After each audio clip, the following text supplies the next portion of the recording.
Good afternoon, everyone, and welcome to this webinar, Nutrient Benefits from Cover Crops.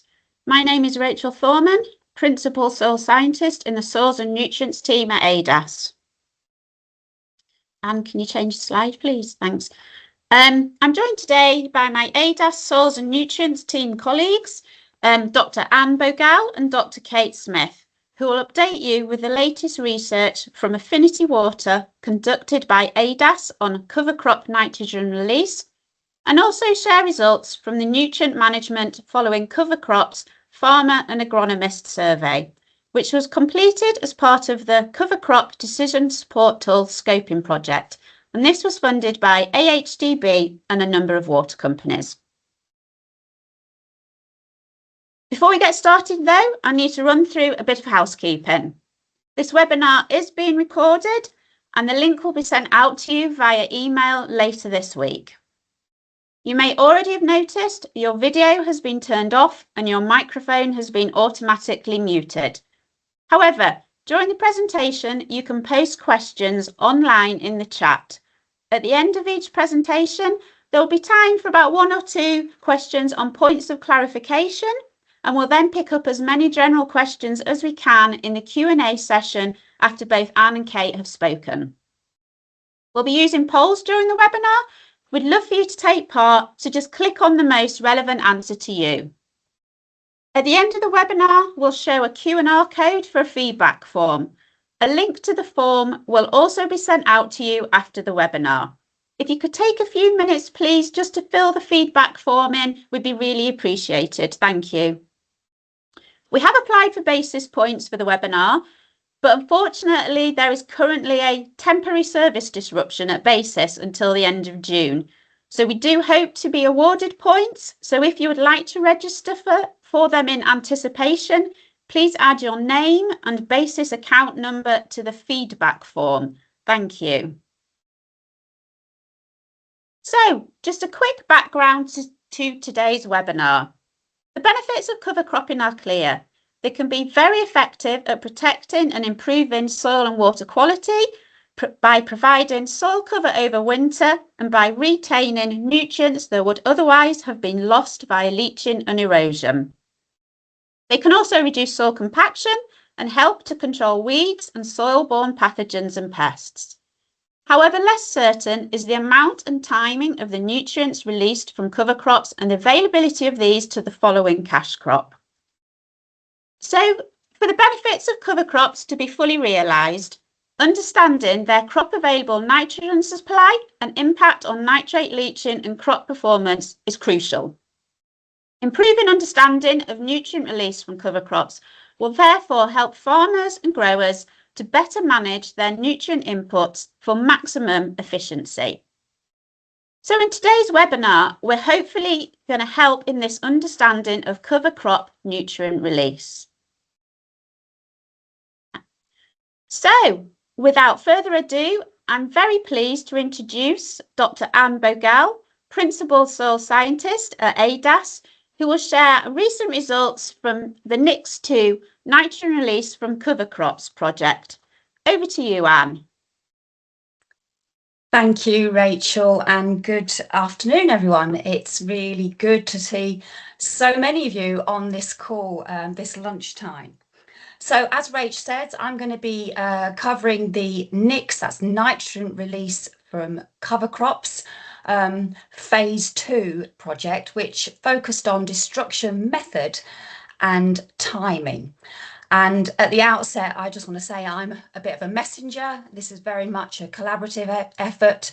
My colleagues Rachel Thorman and Sam Kendall, but also our fabulous host farmer, Andrew Bott from Finch's Farm in Hertfordshire, and also the funding from Affinity Water.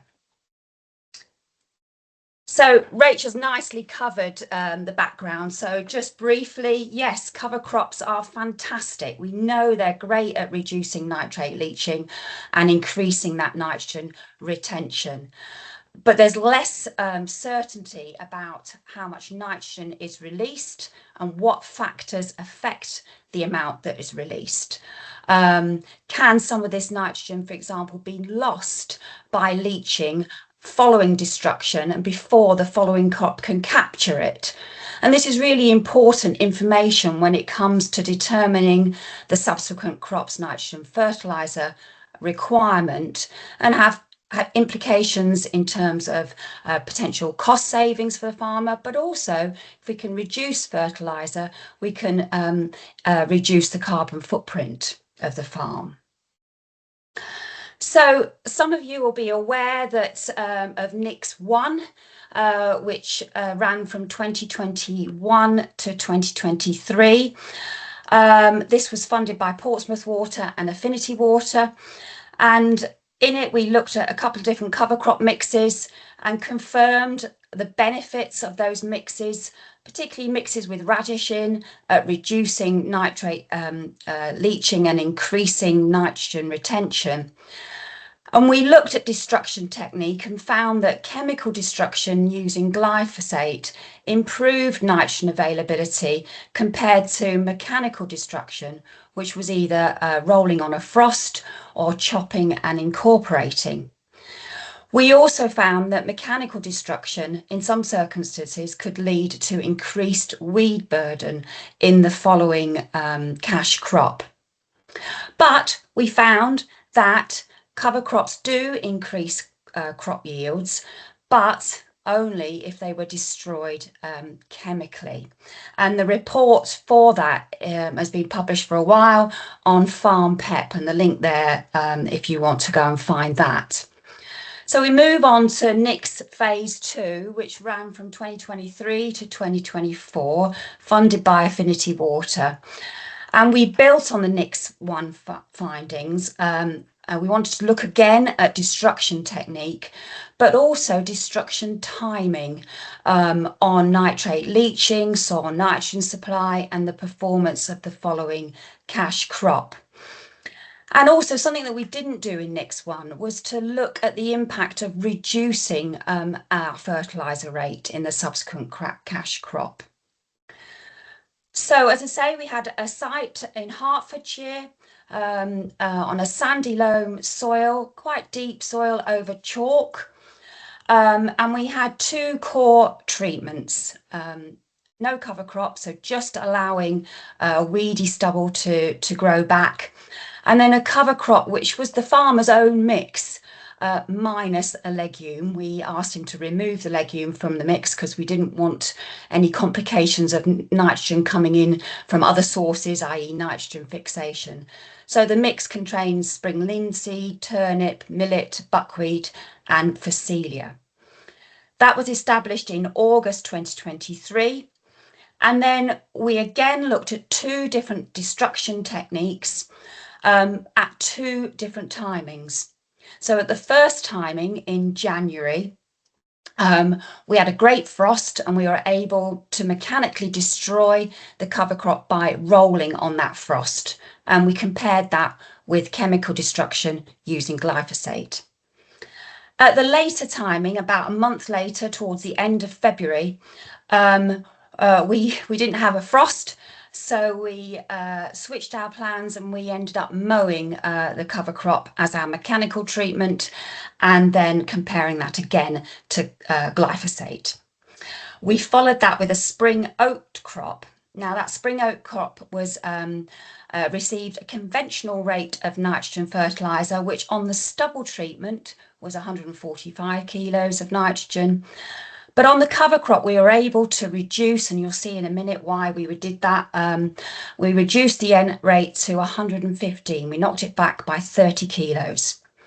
And then on all treatments, we had a further reduction of 60 kilos, and we applied 85 kilograms per hectare of nitrogen to the oats. So a number of different N rates.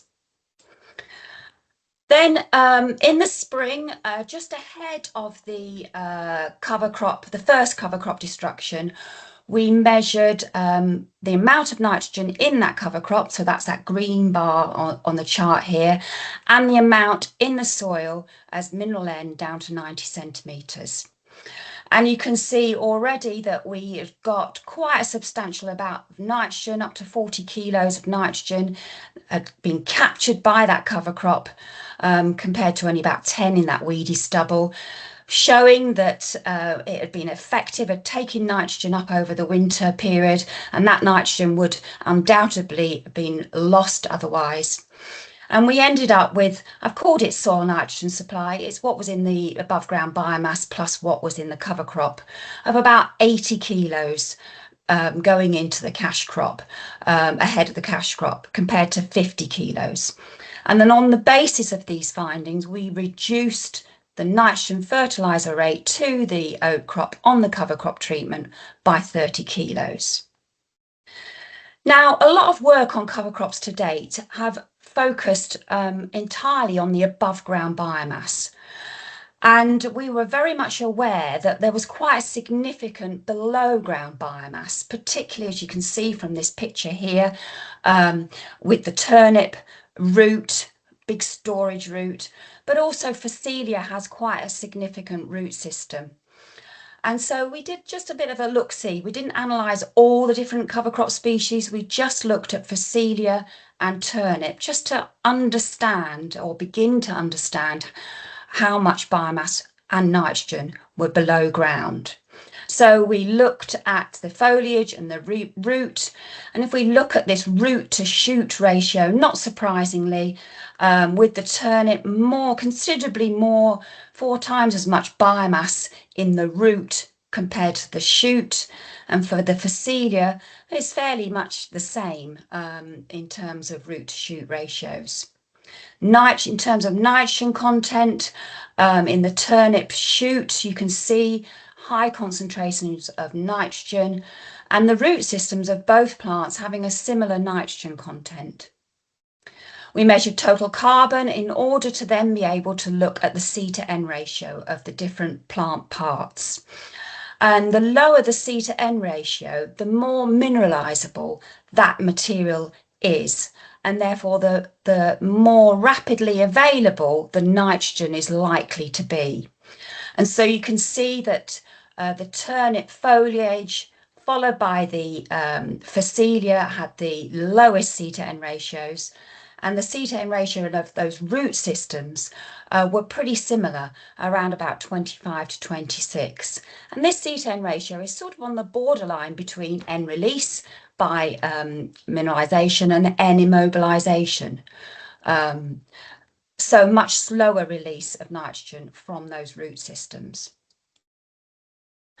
Now, we looked at nitrate concentrations in the drainage waters just from the point of cover crop destruction. We know we've got lots of data looking at overwinter losses, so we wanted to focus on that destruction period ahead of spring crop drilling. So we had porous pots down to 90 centimetres. And unlike this spring, we had quite a lot of rainfall, if you recall, in the spring of 2024 last year. Over 200 millimetres of rain fell.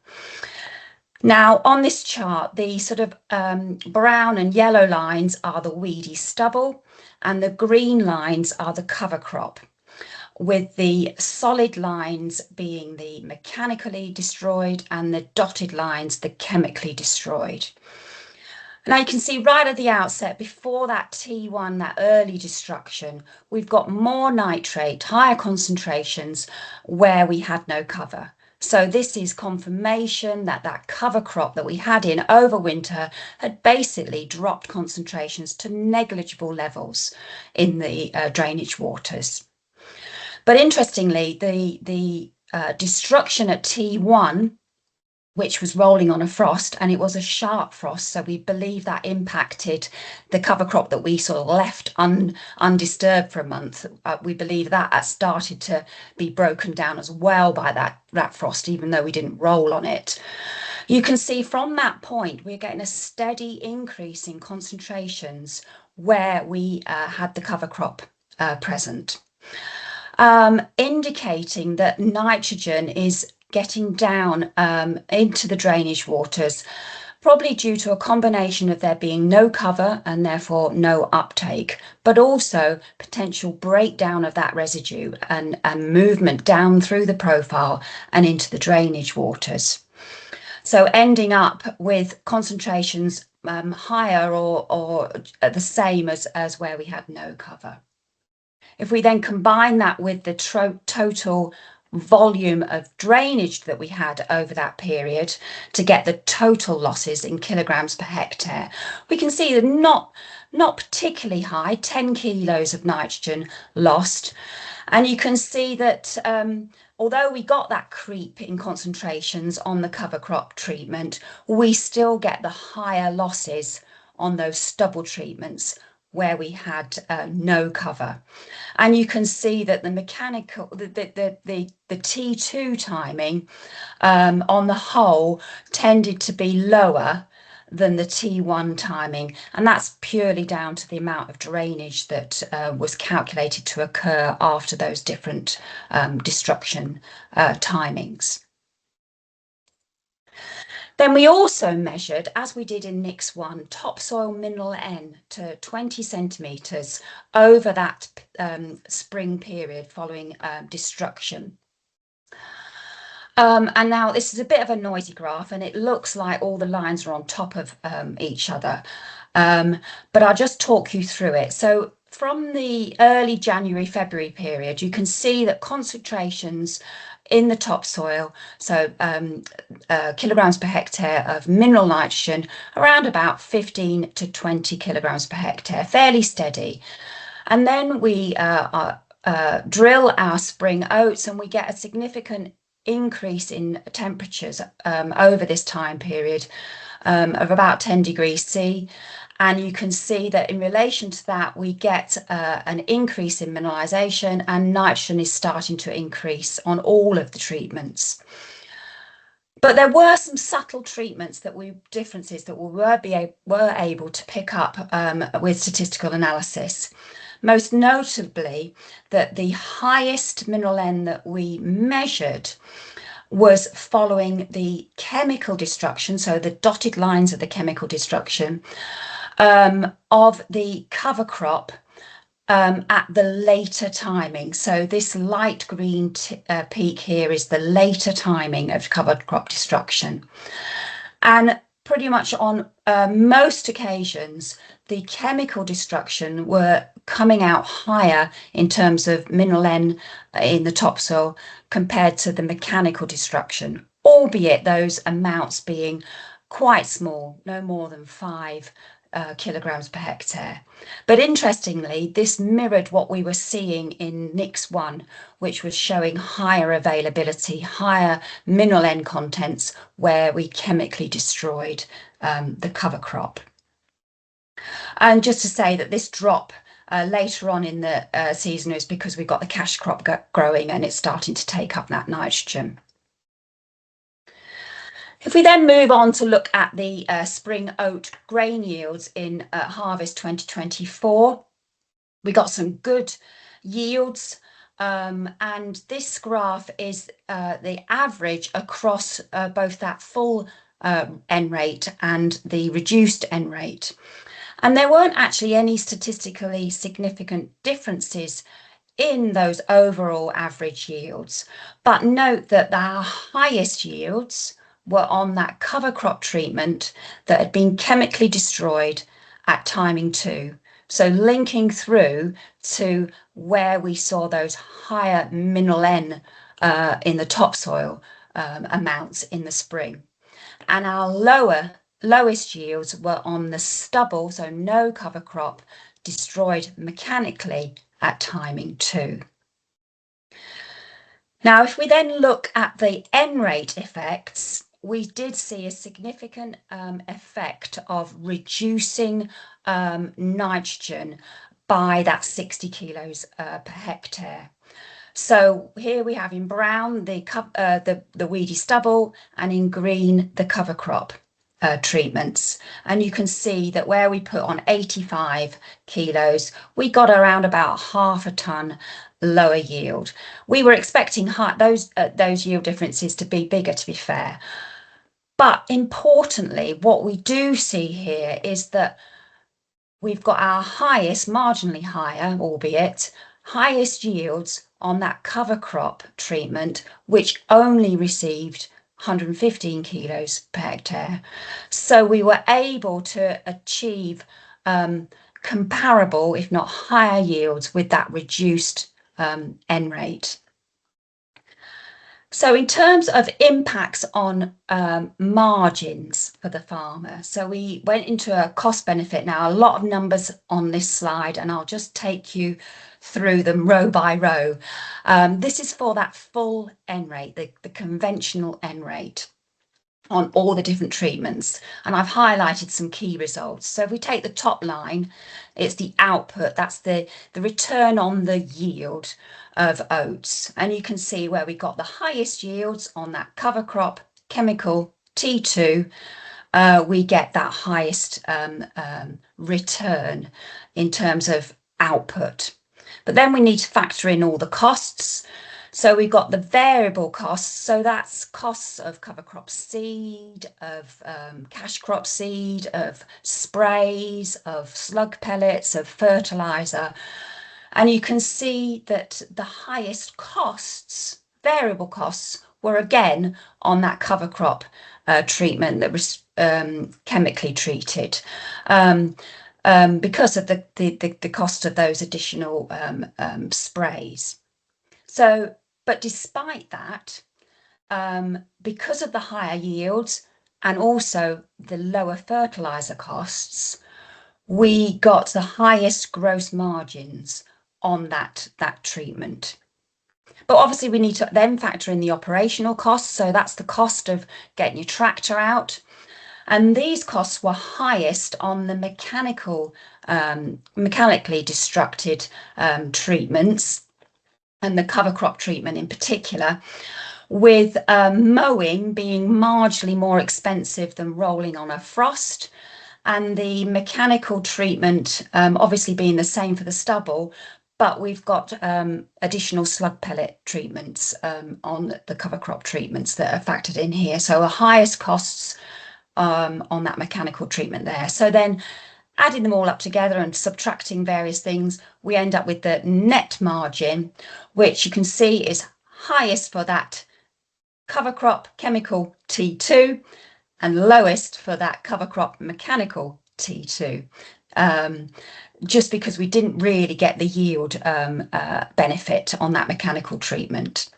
And then if we factor in the SFI payment of £129 per hectare, you can see that actually we ended up with a 25% increase in gross margins by having a cover crop present, but obviously only where we had that chemical destruction and particularly when we had that later timing.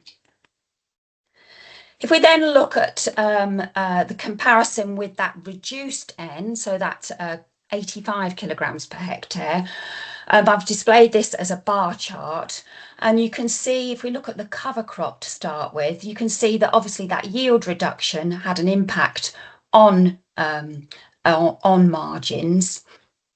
But interestingly, on the stubble treatment, the reduction by 60 kilograms didn't have an impact. Actually, we got a better gross margin, particularly on the chemical treatments, where we applied that lower N rate, just because the cost saving of fertilizer was more than the return or the amount that we would have got if we'd with the higher yields. So that was a really interesting finding. So just to summarize the key findings. Cover crops, we know, reduce nitrogen losses over winter, and we had ended up with about 35-40 kilos in the above ground biomass. However, early termination and frost damage does increase the potential risk of leaching losses from the breakdown, obviously depending on rainfall, following cover crop destruction. We mustn't forget the below ground biomass, and I think we need to do more work in this area, although the C to N ratio suggests that any nitrogen that is in the roots is going to be released more slowly. And similar to NiCCs1, the N release looked like it was greater following the chemical destruction, and particularly that later timing, and that followed through into spring oat yields.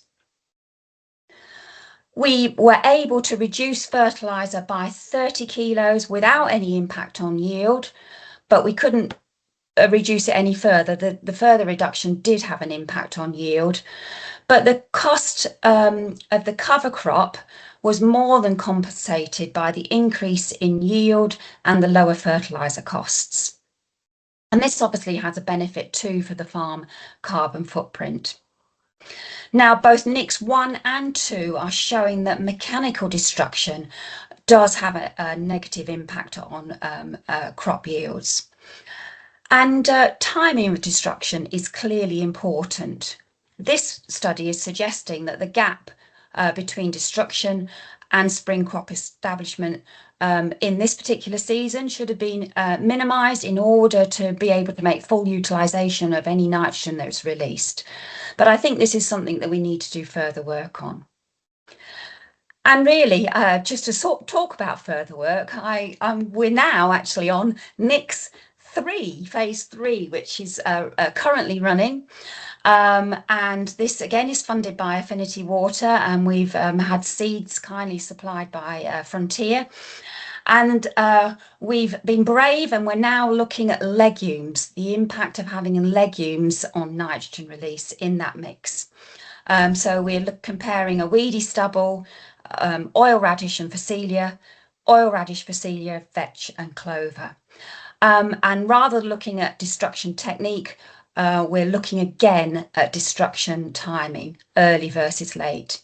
And I've put a little link there to Groundswell, just to say that we have a poster on Affinity Water stand and information on the ADAS stand about some of the early results from that NiCCs 3. And if you haven't already signed up to come to Groundswell, come and find us, and we can talk to you about that there.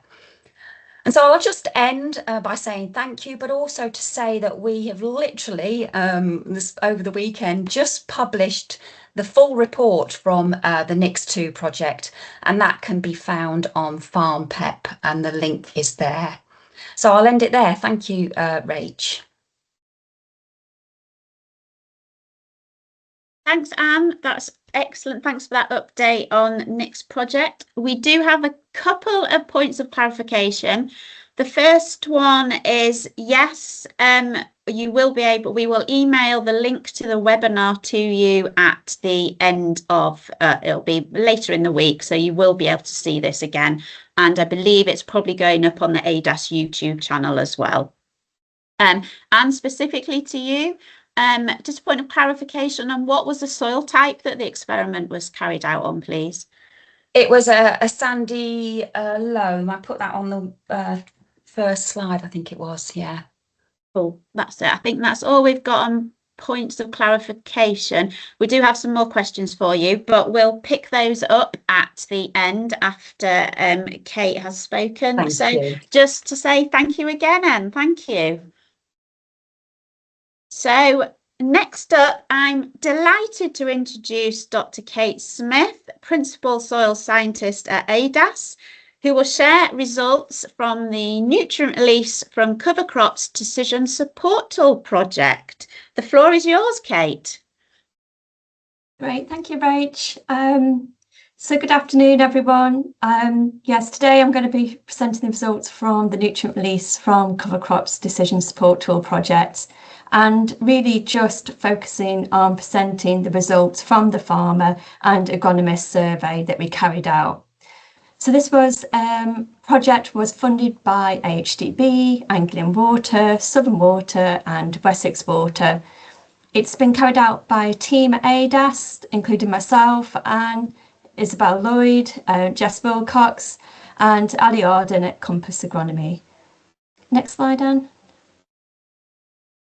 So just a bit of background about the project. The project explored the potential to develop a decision support tool for the UK that accounts for nutrient release from cover crops.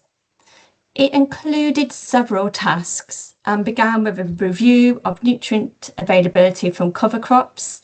This was a scoping review, so looked at the volume and scope of evidence that was relevant to the UK. We also carried out a review of the availability of decision support tools to inform nutrient management following cover crops. This looked at tools globally and also looked at the availability of supporting data in order to develop those tools for the UK. We carried out a farmer and agronomist online survey, and this was followed by a workshop. And the project completed by producing a report on key recommendations and a roadmap for the development of decision support tools. So the project did end in May, at the end of May. The reports are being finalised and they will be available on the AHDB project website shortly, and we'll share the link at the end of this webinar. So focusing on the survey, the objective was to work with stakeholders to understand the practicality and the potential to develop a cover crop decision support tool for farmers and other end users, and really to assess what likely benefit we would get from using a DST compared to current practice. So this was carried out in 2 steps and began with an online farmer and agronomist survey.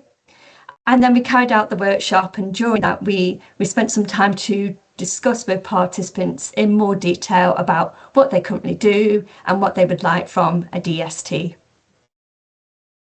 Next slide, please, Anne. So moving on to the results then, we had a really good response to our survey, and 151 people completed the survey who currently include or advise on cover crops, or they were planning to in the future. The respondents were made up, 50% were farmers, 29% were agronomists, and 11% were both a farmer and agronomist. So that's shown in the graph there on the left. By far, respondents were mainly based in England, and as you can see in the graph to the right, they were mainly based in the east of England. Next slide, Anne, please. We then asked how are cover crops included in the rotation. So of the 151 respondents, overwinter cover cropping alone was most common, with more than 50% carrying out this practice. However, really interesting, we could see that, almost half of the respondents carry out or advise on a combination of both overwinter and summer cover crops. So possibly reflecting there that there's more funding coming available to support summer cover crops. Next slide. We then wanted to understand what were the main reasons for cover cropping and also the main perceived benefits. So if we focus on the graph on the left, we asked respondents to select their main 3 reasons for including cover crops in their rotation. And coming out top was to protect the soil, build soil fertility, followed by reducing nutrient loss. But you can also see that providing livestock forage and receiving paid incentives also were highly scored as one of the main reasons. In terms of the perceived benefits, the main top 3 responses selected included to build organic matter, to improve the soil structure, and to provide nutrients to the following crop. And you can see again that receiving payment from SFI or water companies was seen as a benefit of growing cover crops. Next slide, Anne. So we're just going to take a moment to understand what decisions you make when cover cropping. So to do this, we're going to give you the opportunity to answer some of the survey questions as we go through the results from the survey. If you're a farmer or an agronomist who currently grows or advises on cover crops, please can you answer this poll question? So when producing a nutrient management plan, do you take into account nutrient availability from cover crops when calculating the fertiliser requirements of the following crop? if you can load the survey question now, please, Lucy.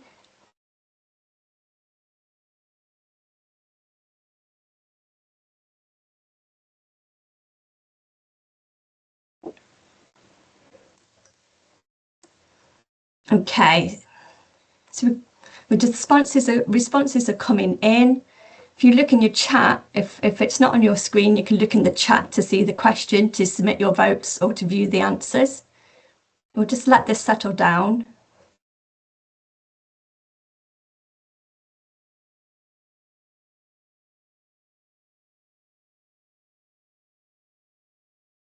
Okay, so we have 30, it's increasing, but clearly by far the majority of you do take account of nutrient supply from cover crops, with 71% compared to 28% who do not. That's great. Thank you very much for answering that. Let's move on to the next slide.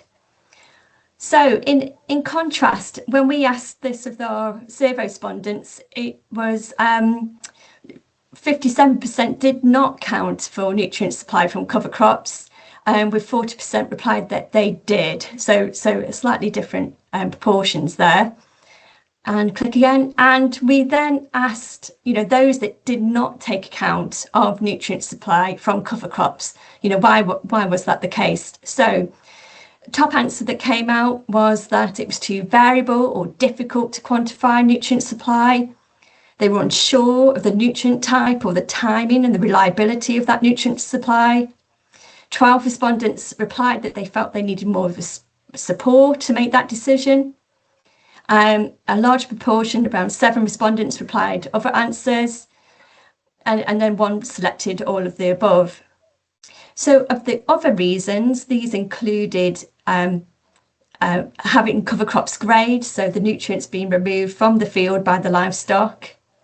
A couple of respondents replied that they felt that the nitrogen is locked up in the soil mineral nitrogen, so it's slowly released, so not necessarily something they needed to take account of in the following crop.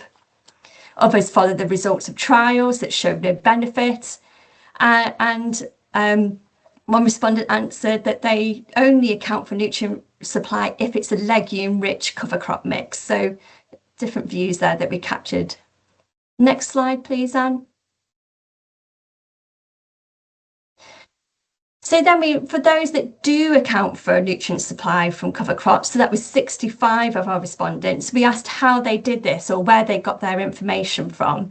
So if we look at the graph on the left, that we can see there's an even distribution pretty much across those answers, but coming out on top was that many went to their agronomist for recommendations, followed by following RB2 and 9 guidance. A good proportion carried out their own measurements or estimates, and others based it on their experience and their expert judgment. We had a large proportion implying they did something different, and those other responses included things like using the Hutchinson's cover crop assessment service, or a couple of respondents replied that they used the French tool Mercy, which gives a prediction of the amount and timing of nutrient release. We then wanted to ask those that do take account of nutrient supply, how do they carry out any measurements or estimates on their own? And by far, we got 23 saying that they don't carry out measurements, and the remaining 44 respondents did. The measurements included measuring soil mineral nitrogen, measuring biomass and nutrient content of the cover crop. Some measured the soil and the cover crop N content. Some just measured the cover crop biomass alone. Others focused on the following cash crop by carrying out crop scans in that cash crop and then adjusting nitrogen fertiliser accordingly. Others focused on measuring mineralisable N in the soil. And then other methods included, again, using results based on research findings or their experience, or assuming, again, no benefit of a cover crop. Go to the next slide, please, Anne. Okay, so on to our next poll question. So if you do account for nutrient supply from cover crops, so that was 28 of you that filled in the previous poll, Please can you answer this question? So which nutrients do you mainly account for? Is it nitrogen? Is it phosphate, potash or other? Lucy, if you can show the poll now, that'd be great. And if it's other, feel free to add what it is you measure in the chat box.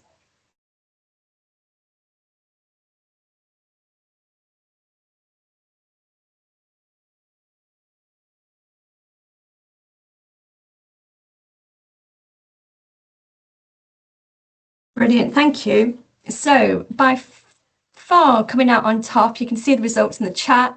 If it's not on your screen, you can see that 55% take account of nitrogen, followed by phosphate and then potash. We've got a few other responses, but no comments in the chat what that is. So if we go to the next slide, Anne. So the results from the survey are, in agreement with what we found. What you guys have just filled in with the poll, and they're in agreement with the survey. So by far, nitrogen is the nutrient that is taken account of when following a cover crop, followed by phosphate, potash, and then other. The others included sulfur.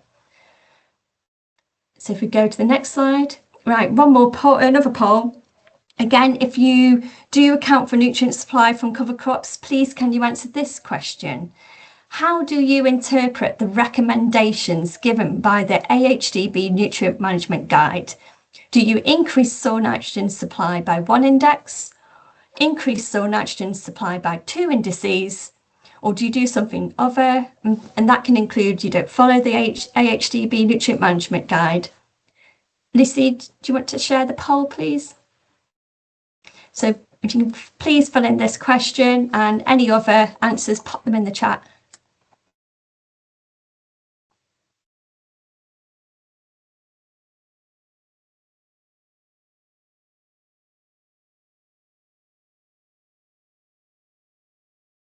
We'll just give a few moments to this fill out.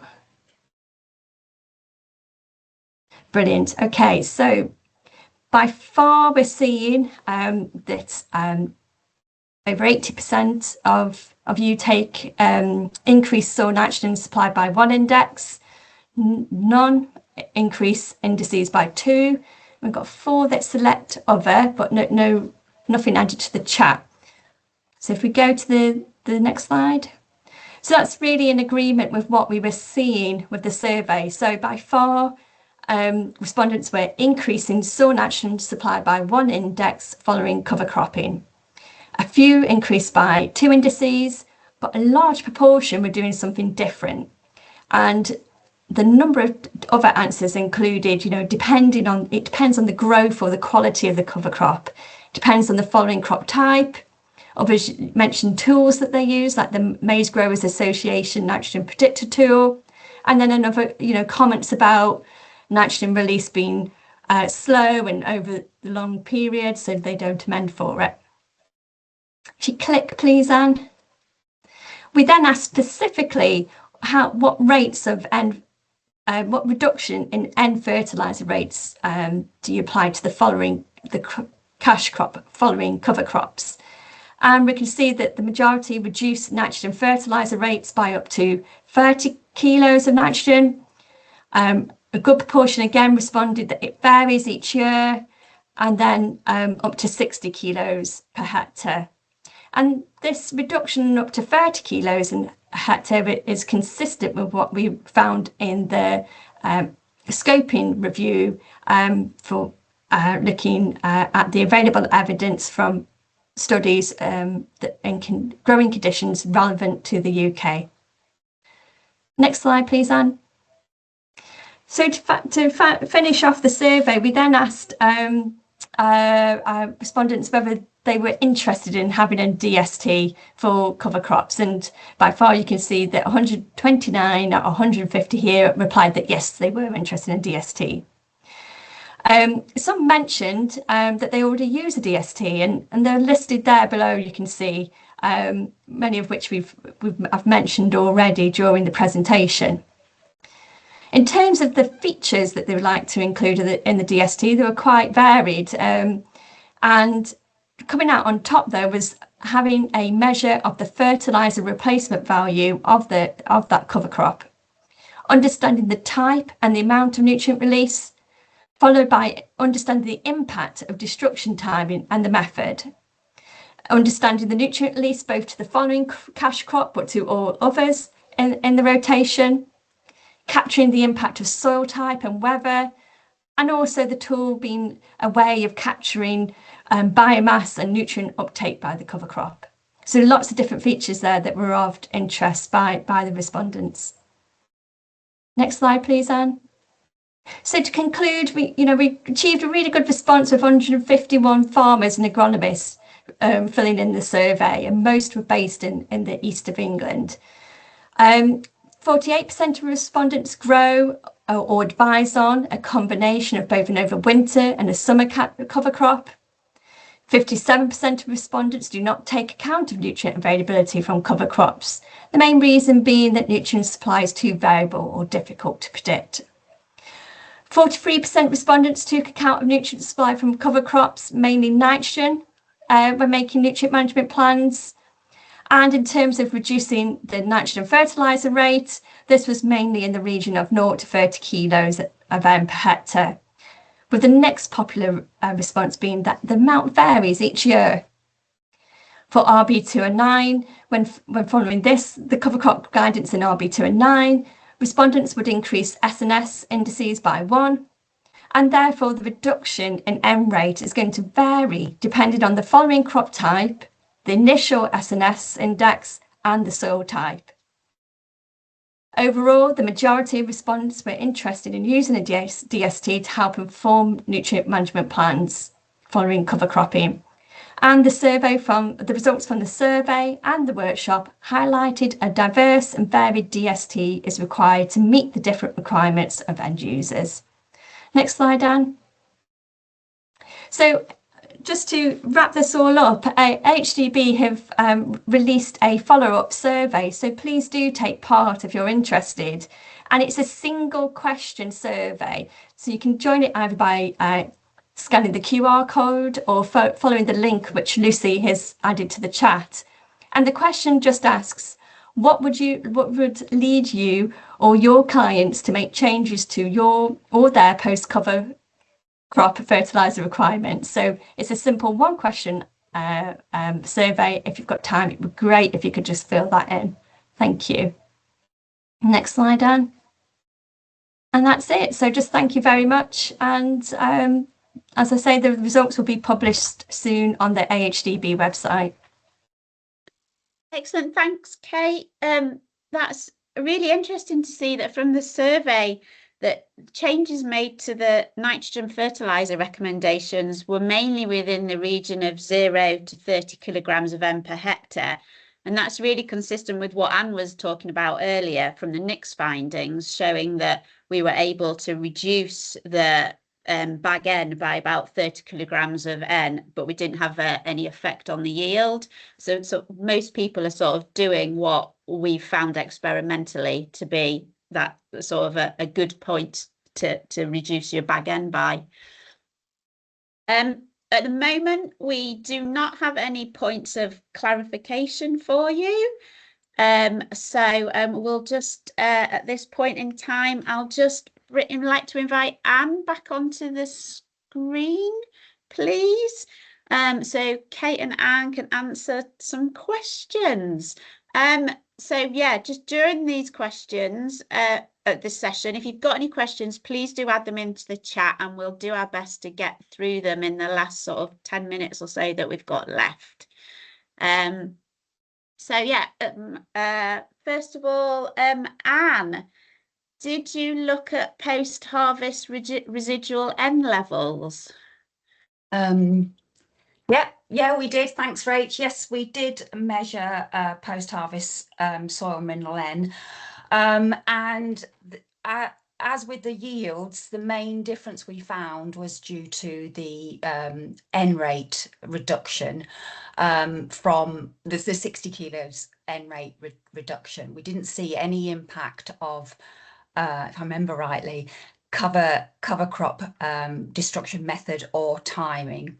And the main thing we saw was the lowest mineral N was on the stubble treatment at the lower nitrogen rate, the 85 kilos. So it looks like in order it was mopping up as much nitrogen as it could in that sort of the N poor situation. But yeah, we didn't see any sort of cover crop effect per se. It was more an N rate effect. Excellent, thank you. And next question.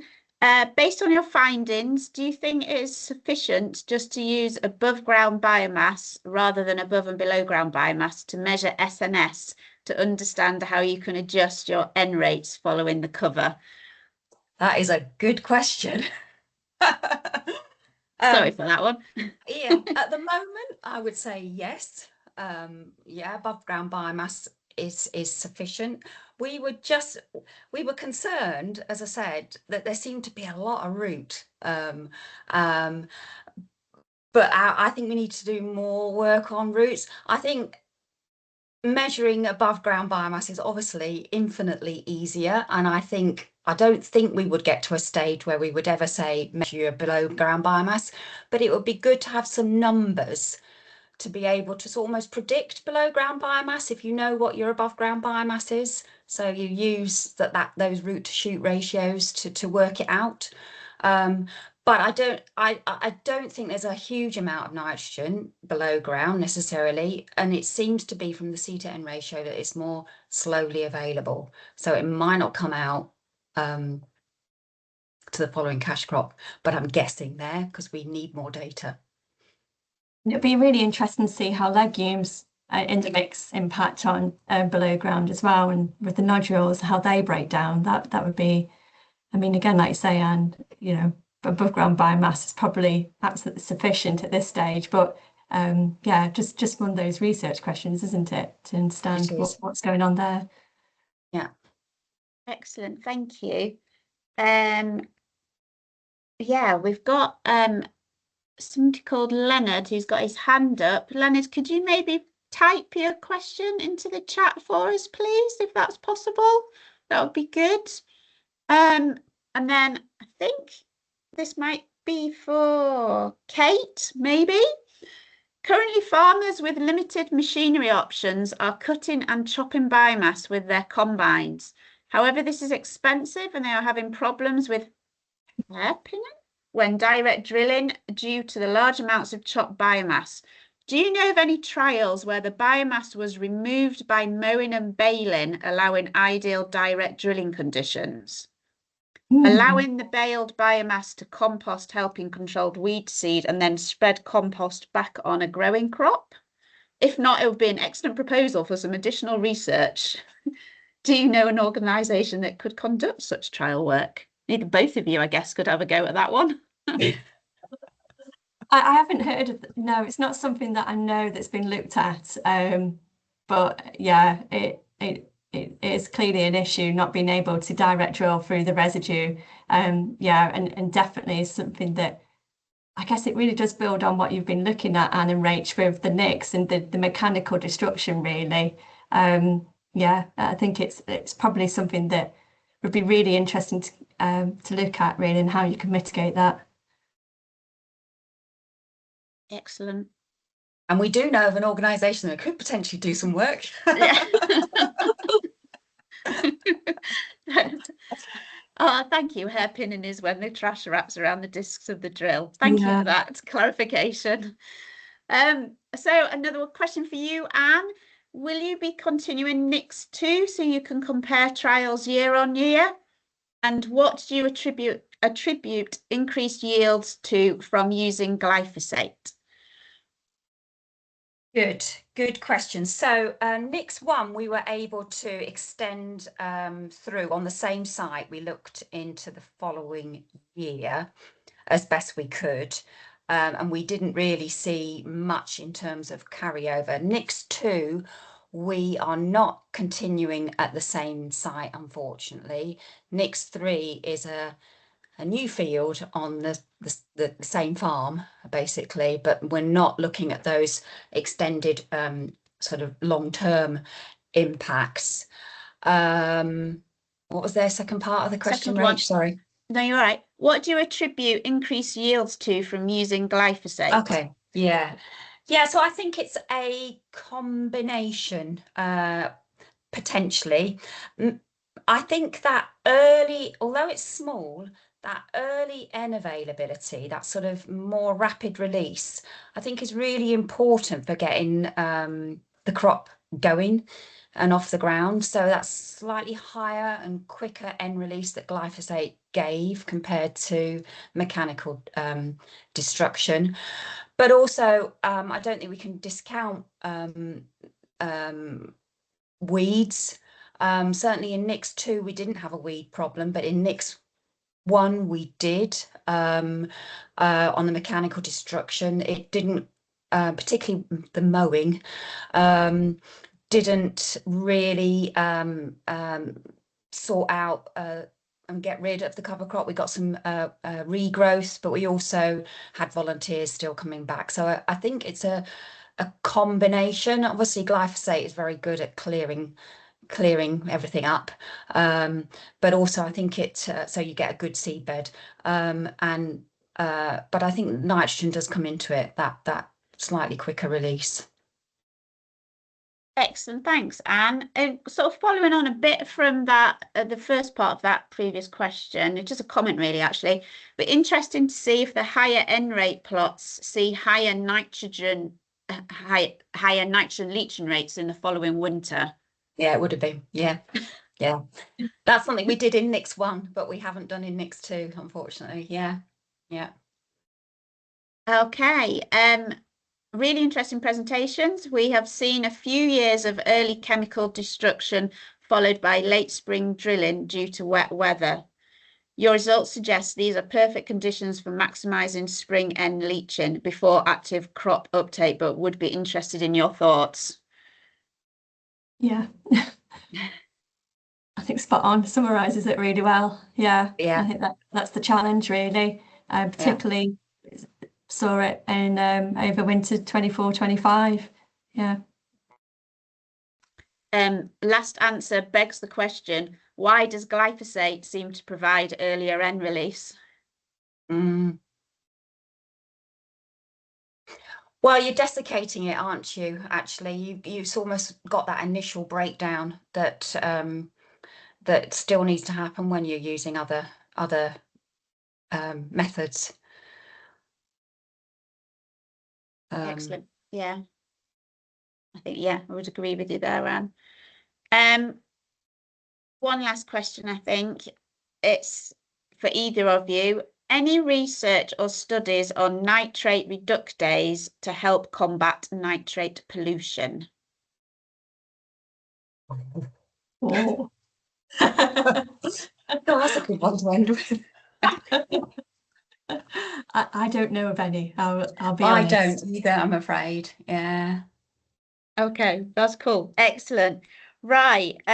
Unfortunately, I'm conscious of the time. That's all we have time for now. So I'm really sorry if we haven't been able to ask your question. I think there are a couple still left there. But just thank you again, Anne and Kate, for sharing your work today. If you could just pop in the next slide, please, that would be great. Yeah. No, you're all right. Thank you. So that just leaves me to say thank you all for attending this webinar and for joining in with the polls and for asking so many questions. We really hope you found it useful. And then I'd just like to end with a reminder, please, to fill in the feedback form via this QR code or from the link that we will send in an email later this week. So that's all for us. Thank you very much indeed. Goodbye. Oh, thank you for all the claps.